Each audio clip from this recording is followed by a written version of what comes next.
V S Sujith 2011 Aryadan Muhammad ഒഴിഞ്ഞതിനു ശേഷം പിന്നീട് മണ്ഡലം LDF-ന്റെ കയ്യിലാണ്.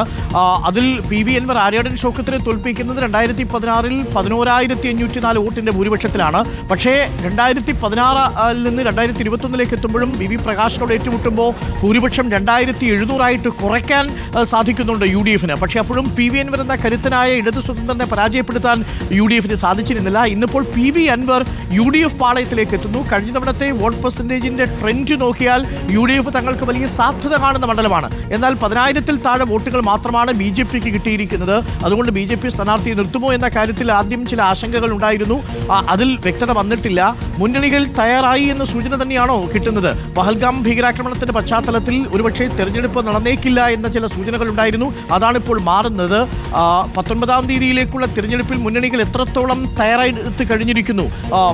V S Sujith. ഡോക്ടർ, ഒരു സാധാരണ കാൽക്കുലേഷനാണ് നമ്മൾ നടത്തുന്നതെങ്കിൽ UDF-ന് ഒരു പരമ്പരാഗതമായി മേൽക്കൈയുള്ളൊരു മണ്ഡലം, ആ മേൽക്കൈയുള്ള മണ്ഡലത്തിൽ ഒരു സ്വതന്ത്ര പരീക്ഷണത്തിലൂടെ CPM പിടിച്ചെടുക്കുന്നു. ആ സ്വതന്ത്രൻ കൂടി UDF പക്ഷത്തേക്ക് വന്നാൽ സ്വാഭാവികമായിട്ടും അവിടെ UDF ജയിച്ചു കയറണം എന്നുള്ളതാണ്. ഒന്നും കൂട്ടിയാൽ 2 എന്ന കണക്ക് വെച്ചാണെങ്കിൽ. പക്ഷേ രാഷ്ട്രീയത്തിൽ എപ്പോഴും ഒന്നും കൂട്ടിയാൽ 2 അല്ലാത്തത് കൊണ്ട് CPM-നെ സംബന്ധിച്ചിടത്തോളം ആ മണ്ഡലം വളരെ നിർണായകമാണ്. അതിൻ്റെ കാരണം PV അൻവർ രാജിവെച്ചൊഴിയുന്ന ആ സാഹചര്യത്തിലേക്ക് കൂടി നമ്മളൊന്ന് പരിശോധിക്കണം. PV അൻവർ രാജിവെച്ചൊഴിയുന്നത് അദ്ദേഹത്തിൻ്റെ ഒരു ഘട്ടമായിട്ടുള്ള തുറന്നു പറച്ചിലുകളിലൂടെയാണ്. ആദ്യം അദ്ദേഹം പിണറായി വിജയനെ സപ്പോർട്ട് ചെയ്തുകൊണ്ട് ഒരു ഉദ്യോഗസ്ഥ ദുർഭരണത്തിനെതിരെ, പോലീസ് ദുർഭരണത്തിനെതിരെ പ്രതികരിക്കുന്നു. പിണറായി സർക്കാരിൻ്റെ പോലീസ് പോരാ എന്ന് പറയുന്നു. പിണറായി നല്ലയാളാണ്, പക്ഷേ പിണറായി സർക്കാരിൻ്റെ പോലീസിനെ കുറിച്ച് കുറ്റം പറയുന്നു. പക്ഷേ അപ്പോഴും ആഭ്യന്തര വകുപ്പ് കൈകാര്യം ചെയ്യുന്ന പിണറായി വിജയനാണ് അത് നേരിട്ടല്ലാതെ അത് ഏൽക്കുന്നതെന്ന് PV അൻവറിന് അറിയാം. എങ്കിൽ കൂടി അദ്ദേഹം പിണറായി വിജയനെ പ്രൊട്ടക്ട് ചെയ്തുകൊണ്ടാണ് തുടക്കത്തിൽ സംസാരിച്ചത്. പിന്നീട് അങ്ങോട്ട് പാർട്ടിയിൽ നിന്നും സർക്കാരിൽ നിന്നും തനിക്ക് സംരക്ഷണം കിട്ടുന്നില്ല എന്ന് വന്നപ്പോഴാണ് സർക്കാരിനെതിരെയും പാർട്ടിക്കെതിരെയും ഒക്കെ പതുക്കെ PV അൻവർ സംസാരിക്കുകയും അങ്ങനെ അത് രാജിയിലേക്ക് പോവുകയും ഇപ്പോൾ ഉപതെരഞ്ഞെടുപ്പിലേക്ക് എത്തുകയും ചെയ്യുന്നു. അങ്ങനെയാണെങ്കിൽ ഈ നിലമ്പൂർ ഉപതെരഞ്ഞെടുപ്പിൻ്റെ പശ്ചാത്തലം എന്ന് പറയുന്നത് LDF സർക്കാരിനെതിരെ ഘോരഘോരം മുദ്രാവാക്യങ്ങൾ ഉയർത്തി ആക്ഷേപങ്ങൾ ഉന്നയിച്ചുകൊണ്ട് PV അൻവർ രാജിവെച്ചൊഴിഞ്ഞ പശ്ചാത്തലമാണ്.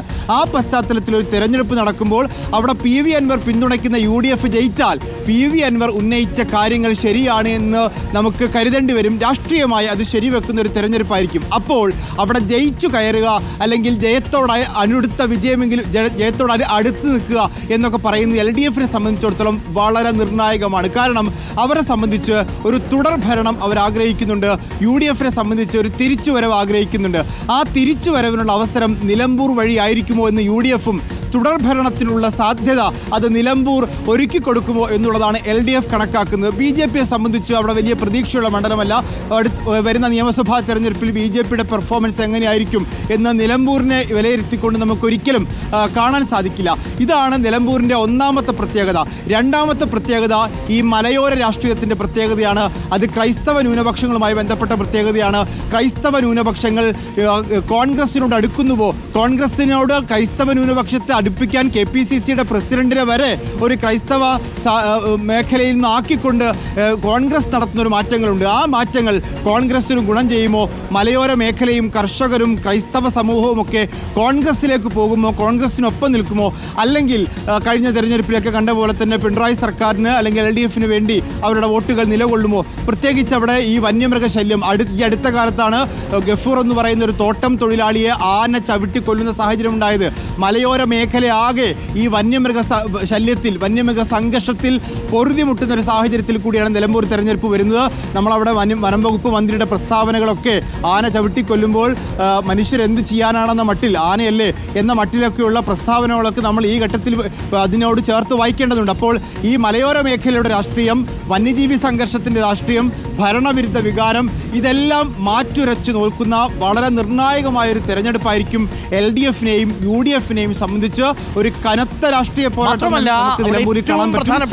കോൺസ്റ്റിറ്റ്യുവൻസി ഒന്ന് വിശദമായി പരിശോധിച്ചാൽ തന്നെ ക്രിസ്ത്യൻ വോട്ടർമാർ 10.8%, മുസ്ലിം വോട്ടർമാർ 43.9% ഉള്ള ഒരു മണ്ഡലമാണ്. അതായത് 43-ഉം 10-ഉം 53-54% നിലമ്പൂരിൽ ക്രിസ്തീയ മുസ്ലിം ന്യൂനപക്ഷ വിഭാഗങ്ങളുള്ള ഒരു മണ്ഡലം മണ്ഡലമാണ് നിലമ്പൂർ. അത് മുസ്ലിം ന്യൂനപക്ഷ വിഭാഗങ്ങൾക്കിടയിൽ ഒരു കൺസോളിഡേഷൻ ആർക്ക് കിട്ടുന്നോ അവർ കൃത്യമായിട്ടും അവിടെ വിജയിച്ചു പോകുന്ന ഒരു സാഹചര്യം ഉണ്ടാവും. കഴിഞ്ഞ തവണ PVN അനുകൂലമായിട്ട് സംഭവിച്ചതുപോലെ ഇത്തവണ വീണ്ടും അത് UDF അനുകൂലമായിട്ട് സംഭവിക്കുമെന്ന പ്രതീക്ഷയിലാണ്. എന്നാൽ LDFിന്റെ പ്രതീക്ഷ അതിനെ മറികടക്കാൻ ഭരണ അനുകൂലമായിട്ടുള്ള ചില അല്ലെങ്കിൽ ഭരണത്തിന്റെ മികവുകൾ എണ്ണിപ്പറഞ്ഞുകൊണ്ട്, വികസന നേട്ടങ്ങൾ എണ്ണിപ്പറഞ്ഞുകൊണ്ട് അത്തരത്തിലുള്ള നീക്കങ്ങളെ അതിജീവിക്കാൻ സാധിക്കുമെന്ന പ്രതീക്ഷയിലാണെന്ന് തോന്നുന്നു LDF. അതുകൊണ്ട് തന്നെയാണ് നേരത്തെ VS രഞ്ജിത്ത് പറഞ്ഞതുപോലെ BJPയെ സംബന്ധിച്ച് അവിടെ വലിയ പ്രതീക്ഷ അവർ വയ്ക്കാത്തതും. രാജീവ് ചന്ദ്രശേഖർ വന്നതിന് ശേഷമുള്ള ആദ്യത്തെ ഉപതെരഞ്ഞെടുപ്പിൽ ഏതെങ്കിലും തരത്തിലൊരു പരാജയം സംഭവിക്കുകയാണെങ്കിൽ, ലോക്സഭാ തെരഞ്ഞെടുപ്പിൽ കിട്ടിയതിനേക്കാൾ കുറഞ്ഞ വോട്ട് അവിടെ കിട്ടുകയാണെങ്കിൽ അത് സംസ്ഥാന നേതൃത്വത്തിനെതിരായിട്ടുള്ള ഒരു വികാരമായിട്ട് വിലയിരുത്തപ്പെടും. ആ സാഹചര്യം ഒഴിവാക്കാൻ BJPയും ശ്രമിക്കും. ആ അർത്ഥത്തിൽ മൂന്ന് മുന്നണികൾക്കും ഇതൊരു ജീവൻ മരണ പോരാട്ടമാണ്. BJP നിർത്തിയാലും ഇല്ലെങ്കിലും LDFിനെ സംബന്ധിച്ച് PVN ഇമ്പാക്ട് ഉണ്ടായിട്ടില്ല, PVN ഇഫക്റ്റ് ഉണ്ടായിട്ടില്ല എന്ന് തെളിയിക്കണം. UDFിനെ സംബന്ധിച്ച് PVN വന്നതിനു ശേഷവും പരാജയപ്പെടുകയാണെങ്കിൽ പിണറായി സർക്കാരിന്റെ വലിയ അടുത്ത നിയമസഭാ തെരഞ്ഞെടുപ്പിലേക്കുള്ള വലിയൊരു സാധ്യതയായിട്ട് ഇത് പരിഗണിക്കപ്പെടും. ആ അർത്ഥത്തിൽ നിയമസഭാ തെരഞ്ഞെടുപ്പിന്റെ ഒരു സെമി ഫൈനൽ എന്ന നിലയിലായിരിക്കും നിലമ്പൂരിനെ UDF കാണാൻ പോകുന്നത്. അതുകൊണ്ട് വിജയത്തിൽ കുറഞ്ഞതൊന്നും ഈ രണ്ടു മുന്നണികൾക്കും പ്രതീക്ഷിക്കാനേ കഴിയില്ല, ചിന്തിക്കാനേ കഴിയില്ല, അല്ലേ VS രഞ്ജിത്ത്? തീർച്ചയായിട്ടും അവിടെ UDF ആണ് ജയിച്ചു കയറുന്നതെങ്കിൽ UDFന് ഒട്ടേറെ മുദ്രാവാക്യങ്ങൾ ഇനി അടുത്ത നിയമസഭാ തെരഞ്ഞെടുപ്പിലേക്ക് മുന്നോട്ട് വെക്കാൻ സാധിക്കും. കേരളത്തിൻ്റെ പൊതു രാഷ്ട്രീയ മനസ്സിൽ ഒരു ഇംപ്രഷൻ ക്രിയേറ്റ് ചെയ്യാൻ പറ്റും. ഇതാ LDF സർക്കാരിനെതിരെ ഒരു ജനവിധി വന്നിരിക്കുന്നു എന്ന ഒരു ഇംപ്രഷൻ നിലമ്പൂർ വഴി ഉണ്ടാക്കാൻ UDFന് സാധിക്കും. അപ്പോൾ ഒരു സെമി ഫൈനലിൻ്റെ എല്ലാ ആവേശവും നമുക്ക് നിലമ്പൂരിൽ കാണാൻ പറ്റും. അതല്ല, നേരത്തെ അരുൺകുമാർ സൂചിപ്പിച്ച പോലെ PV അൻവർ എന്ന് പറയുന്ന ഫാക്ടറും പരമ്പരാഗതമായി UDFിൻ്റെ മണ്ഡലമായിട്ടുള്ള ആ നിലമ്പൂരിൽ പരമ്പരാഗത വോട്ടും ചേർന്നിട്ടും അവിടെ LDF ഒരു അട്ടിമറി വിജയം, അതൊരു 500 വോട്ടിൻ്റെ വിജയമാണെങ്കിൽ പോലും അത് LDFിനെ സംബന്ധിച്ച് സംസ്ഥാന വ്യാപകമായി വലിയ ആത്മവിശ്വാസം കൊടുക്കുന്നതായിരിക്കും. അതുകൊണ്ട് ഈ സ്ഥാനാർത്ഥി നിർണയത്തിൽ ഒരു കോംപ്രമൈസും ഈ രണ്ട് മുന്നണികളും നടത്തില്ല എന്നുള്ളതാണ്. UDFിനെ സംബന്ധിച്ചിടത്തോളം VS ജോയ്, ആര്യാടൻ ഷൗക്കത്ത്, അവസാനം ആര്യാടൻ ഷൗക്കത്തിലേക്ക് തന്നെ എത്തുമോ? കാരണം ആര്യാടൻ ഷൗക്കത്ത് ഇടഞ്ഞാൽ അത് വലിയ തോതിൽ നിലമ്പൂരിൽ വലിയ പ്രശ്നമുണ്ടാകുമെന്നും കരുതുന്നു. എന്നാൽ ഒരു ക്രിസ്ത്യൻ സ്ഥാനാർത്ഥിയെ നിർത്തി, ഒരു ചെറുപ്പക്കാരനെ നിർത്തി, ആ ഒരു പുതുരക്തത്തെ നിർത്തി അവിടെ വലിയ ഓളം ഉണ്ടാക്കാമെന്ന് UDFിലെ മറ്റൊരു വിഭാഗം കരുതുന്നുണ്ട്. ഇതിലേതായിരിക്കും ജയിക്കുക അല്ലെങ്കിൽ ആരായിരിക്കും സ്ഥാനാർത്ഥിയാവുക എന്നുള്ളത് വലിയ രാഷ്ട്രീയ സസ്പെൻസാണ്. അങ്ങനെ UDF പാളയത്തിൽ പേരുകൾ ഉയർന്നു കേൾക്കുമ്പോൾ LDF ഈ പേരുകൾ സംബന്ധിച്ച് വലിയ ചർച്ച, ഒരു തുറന്ന ചർച്ചയിലേക്ക് പോയിട്ടില്ല. പക്ഷേ അവർക്കുള്ളിലും അവരുടെ യുവജന നേതാക്കന്മാരുടെ പേരുകളും അതുപോലെ തന്നെ ആ മണ്ഡലത്തിലെ പ്രമുഖരുടെ പേരുകളും ഒക്കെയുണ്ട്. പക്ഷേ LDFിനെ സംബന്ധിച്ച് അവർ കാത്തിരിക്കുന്നത് ഇതേപോലെ ഒരു സ്വതന്ത്രനെ, പാലക്കാട്ടൊക്കെ അവസാന ഘട്ടത്തിൽ സരിന്നെ വീണ് കിട്ടിയതുപോലെ ഒരു സ്വതന്ത്രനെ വീണ് കിട്ടുമോ, ആര്യാടൻ ഷൗക്കത്ത് പാളയത്തിൽ ഉണ്ടാക്കി ഇറങ്ങിപ്പോരുമോ തുടങ്ങിയ കാര്യങ്ങൾ LDF സാഗൂതം വീക്ഷിക്കുന്നുണ്ട്. അതുകൊണ്ട് LDFിനെ സംബന്ധിച്ച് അവരുടെ സ്ഥാനാർത്ഥി നിർണയത്തിൽ അവരൊരു ജാഗ്രത പുലർത്തും. UDFിനെ സംബന്ധിച്ച് ഇതിനകം തന്നെ ചർച്ച നടത്തി തീരുമാനിച്ചൊരു കാര്യം, അത് പ്രഖ്യാപിക്കുക എന്നത് മാത്രമാണ് UDFിലുള്ളത് എന്നാണ് UDF നേതാക്കന്മാരുടെ ആത്മവിശ്വാസത്തിൽ നമുക്ക് മനസ്സിലാക്കാൻ സാധിക്കുന്നത്. പക്ഷേ UDF അങ്ങനെ ഒരു തീരുമാനമെടുത്താൽ അത് UDFിനകത്ത് ഭിന്നതയ്ക്കും പാളയത്തിൽ പടയ്ക്കുമൊക്കെ കാരണമാകുമോ എന്നുകൂടി നമുക്ക് നോക്കേണ്ടതുണ്ട്. VS ജോയ് എന്നൊരു തീരുമാനത്തിലേക്ക് UDF എത്തുകയാണെങ്കിൽ സ്വാഭാവികമായിട്ടും ചില മുറുമുറുപ്പുകൾ നിലമ്പൂർ മണ്ഡലത്തിലുണ്ടാവും. പക്ഷേ ആര്യാടൻ ഷൗക്കത്ത് എന്നൊരു പേരിലേക്കാണ് എത്തുന്നതെങ്കിൽ തൽക്കാലം VS ജോയ് DCC പ്രസിഡന്റാണ്. അദ്ദേഹത്തിൻ്റെ നേതൃത്വത്തിൽ ഒരു തെരഞ്ഞെടുപ്പ് നടക്കുമ്പോൾ സ്വാഭാവികമായിട്ടും അദ്ദേഹം മുറുമുറുപ്പുണ്ടാക്കാൻ സാധ്യതയില്ല എന്നാണ് മനസ്സിലാക്കാൻ സാധിക്കുന്നത്. ഏതായാലും ഏത് തീരുമാനം എന്നുള്ളത് KPCCയും AICCയും ഒക്കെ എടുത്തിട്ടുണ്ട് എന്ന് മനസ്സിലാക്കാൻ സാധിക്കുന്നു. ആ തീരുമാനം ഉടൻ UDF പ്രഖ്യാപിക്കും. UDFിൻ്റെ തീരുമാനം വന്നാൽ അതനുസരിച്ചായിരിക്കും LDFും ഇക്കാര്യത്തിൽ തീരുമാനമെടുക്കുക. ഒരു സ്വതന്ത്രനെ കിട്ടുന്നില്ല എങ്കിൽ പാർട്ടിയിലെ യുവരക്തങ്ങളെ പരീക്ഷിക്കാൻ LDF തയ്യാറായേക്കും. അല്ലെങ്കിൽ ഒരു കനത്ത പോരാട്ടം നൽകാൻ ഒരു മുതിർന്ന നേതാവിനെ തന്നെ അവിടെ കളത്തിലിറക്കിയേക്കാം. M സ്വരാജൊക്കെ ആ മണ്ഡലത്തിൽ നിന്നുള്ള നേതാവാണ്. പക്ഷേ ആ മണ്ഡലത്തിൽ അത്ര സ്വാധീനമുള്ള നേതാവ് എന്ന് പറയാൻ സാധിക്കില്ല. ഏതായാലും നിലമ്പൂർ ഉപതെരഞ്ഞെടുപ്പ് LDFും UDFും ഒരു സെമി ഫൈനലിൻ്റെ ആവേശത്തിൽ കണക്കാക്കുമ്പോൾ BJPയെ സംബന്ധിച്ച് അവരുടെ ആശങ്ക എന്ന് പറയുന്നത് രാജീവ് ചന്ദ്രശേഖർ സംസ്ഥാന അധ്യക്ഷനായ ശേഷം നടക്കുന്ന ആദ്യ തെരഞ്ഞെടുപ്പിൽ അവരുടെ എനർജിയും പണവും ഒക്കെ നിലമ്പൂരിൽ കൊണ്ടുപോയി ചെലവാക്കി അടുത്ത പഞ്ചായത്ത് തെരഞ്ഞെടുപ്പിനെയും അടുത്ത നിയമസഭാ തെരഞ്ഞെടുപ്പിനെയും നേരിടുമ്പോൾ അത് വലിയൊരു ക്ഷീണമാവാതിരിക്കാൻ അതിൻ്റെ ഒരു കരുതലെടുക്കേണ്ടതുണ്ടോ എന്ന് BJP പാളയത്തിൽ ആശങ്കകളുണ്ട്. അതുകൊണ്ട് ഒരു സ്ഥാനാർത്ഥിയെ നിർത്തി സമയവും പണവും ചെലവാക്കേണ്ടതില്ല എന്നൊരു ആശങ്ക BJP പാളയത്തിൽ ചില നേതാക്കന്മാരെങ്കിലും ഉയർത്തുന്നുണ്ട്. അതിനനുസരിച്ചായിരിക്കുമോ BJP തീരുമാനമെടുക്കുക?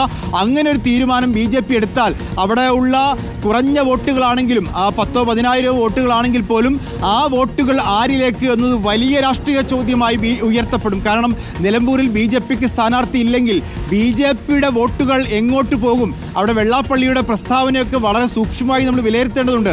വെള്ളാപ്പള്ളി നിലമ്പൂരിൻ്റെ തൊട്ടടുത്തുള്ള മണ്ഡലത്തിൽ വന്നുകൊണ്ടാണ് പ്രസംഗിക്കുകയും അവിടെ വെച്ച് ആ പ്രസംഗത്തിൽ ഈഴവ സമൂഹം അവിടെ നേരിടുന്ന പ്രശ്നങ്ങളെക്കുറിച്ച് പറയുകയും മുസ്ലിം സമുദായം എന്തോ അനർഹമായി നേടുന്നു എന്ന മട്ടിൽ പ്രസംഗിക്കുകയൊക്കെ ചെയ്തിട്ടുണ്ട്. അപ്പോൾ സ്വാഭാവികമായിട്ടും അവിടെ ഒരു ഈഴവ വോട്ട് ബാങ്ക് ഉണ്ടായിട്ടുണ്ടെങ്കിൽ അത് ആർക്ക് അനുകൂലമായിരിക്കും? അവിടെ ഒരു BJP വോട്ടുണ്ടെങ്കിൽ, BJP മത്സരത്തിലില്ലെങ്കിൽ, കളത്തിൽ BJP ഇല്ലെങ്കിൽ ആ വോട്ട് ആർക്ക് എന്നൊരു വളരെ പ്രധാനപ്പെട്ട ചോദ്യം അവിടെ ഉന്നയിക്കപ്പെടും. അപ്പോൾ എന്തുകൊണ്ടും BJP സ്ഥാനാർത്ഥിയെ നിർത്തിയാലും ഇല്ലെങ്കിലൊക്കെ BJP വോട്ടുകൾ അവിടെ വളരെ പ്രധാനപ്പെട്ട ഒരു ചർച്ചയായി നിർണായകമായ വിഷയമായിട്ട് മാറും എന്ന കാര്യത്തിൽ ഉറപ്പാണ്. ഏതായാലും ഒരു വലിയ രാഷ്ട്രീയ പോരാട്ടത്തിന്, നിയമസഭാ തെരഞ്ഞെടുപ്പിന് മുന്നോടിയായിട്ടുള്ള കേരളം കാത്തിരിക്കുന്ന ഒരു വലിയ രാഷ്ട്രീയ പോരാട്ടത്തിനാണ് ഇന്നിപ്പോൾ ഇലക്ഷൻ കമ്മീഷൻ തിരികൊളുത്തിയിരിക്കുന്നത്. ആദ്യം ഈ വാർത്ത പ്രേക്ഷകരെ അറിയിച്ചിരിക്കുന്നത് റിപ്പോർട്ടർ TV-യാണ്. നിലമ്പൂർ ഉപതെരഞ്ഞെടുപ്പിന്റെ ആദ്യ വാർത്ത റിപ്പോർട്ടർ TV-യിലൂടെയാണ് പ്രേക്ഷകർ ഇപ്പോൾ അറിഞ്ഞിരിക്കുന്നത്. 19-ാം തീയതിയാണ്, ജൂൺ മാസം 19-ാം തീയതിയാണ് നിലമ്പൂരിലെ ഉപതെരഞ്ഞെടുപ്പ് നടക്കുക. നിലമ്പൂരടക്കം 5 നിയമസഭാ മണ്ഡലങ്ങളിലാണ് ഇന്ത്യയിൽ ഉപതെരഞ്ഞെടുപ്പ് നടക്കാൻ പോകുന്നത്. ഇതേ ദിവസം 19-ാം തീയതി 23-ാം തീയതിയായിരിക്കും വോട്ടെണ്ണൽ നടക്കുക. അപ്പോൾ നിലമ്പൂർ ഉപതെരഞ്ഞെടുപ്പിലേക്ക് ഒരുങ്ങിക്കഴിഞ്ഞു. ഇനി മുന്നണികൾ സ്ഥാനാർത്ഥികളെ പ്രഖ്യാപിക്കണം. BS ജോയ്, ആര്യാടൻ ഷൗക്കത്ത് എന്നീ 2 പേരുകൾ കോൺഗ്രസ് പരിഗണിക്കുന്നുണ്ടായിരുന്നു. LDFിന്റെ മുന്നിലും ചില പേരുകൾ നേരത്തെ സജീവമായി പരിഗണനയിലുണ്ട്. സ്വതന്ത്രനെ നിർത്തിയുള്ളൊരു പരീക്ഷണത്തിന് മുതിരണമോ എന്നുള്ളതും CPM-നെ സംബന്ധിച്ച് നേരത്തെ ആലോചനയിലുണ്ടായിരുന്നു. മണ്ഡലത്തിന്റെ ചുമതല നിലവിൽ സ്വരാജിനാണ്. സ്വരാജിന് നൽകിയിട്ടുണ്ട്. CPM ജില്ലാ സെക്രട്ടറിയുടെ അടക്കമുള്ള പ്രതികരണങ്ങൾ ഇനി നമുക്കറിയണം. വരുന്ന മണിക്കൂറുകളിൽ ഇനി കണക്കുകൾ കൂട്ടിയും കിഴിച്ചും എല്ലാ ബൂത്തുകളിലും സജീവമായും മുന്നണികൾ ഇനി രാഷ്ട്രീയ പ്രവർത്തനത്തിലേക്ക് കടക്കുകയാണ്. തെരഞ്ഞെടുപ്പ് മഴയുടെ പശ്ചാത്തലത്തിൽ കൂടിയാണ് എന്നുള്ളതാണ് ഏറ്റവും പ്രധാനപ്പെട്ട കാര്യം.